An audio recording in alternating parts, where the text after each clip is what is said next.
I stumbled upon this video where this woman appears to be presenting information as if she's trauma bonding with her audience for her upcoming book.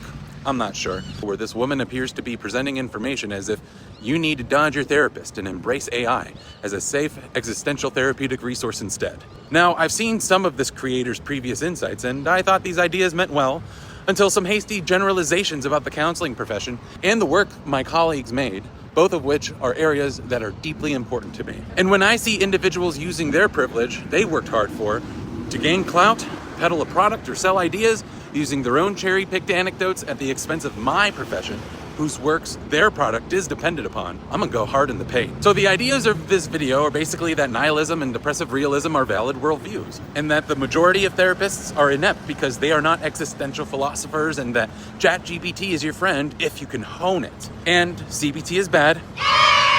And, of course, therapists are not philosophers. Well, my name is Leo, licensed mental health counselor, here in the beautiful city of San Salvador for a wedding, and let me teach you something about philosophy. By and large, when you're dealing with a philosophy, you must appreciate its ontological and epistemological foundations. Ontology refers to the nature of reality, and essentially how things work from a singular worldview.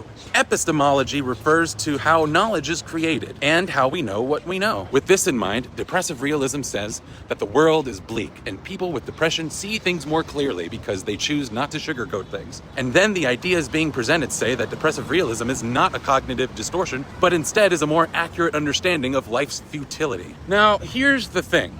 The majority of therapists may not be philosophers in a traditional sense, but they do work with philosophy. Therapists are trained in evidence-based approaches, and as part of becoming fully trained in said approach, they need to recognize its philosophy like the back of their hand. And while we're not all around here in togas at the forum pontificating about change, this goes the same about life coaches in all other professions. Added to that, you really don't have to be a philosopher to see that the ideas being presented are dubious.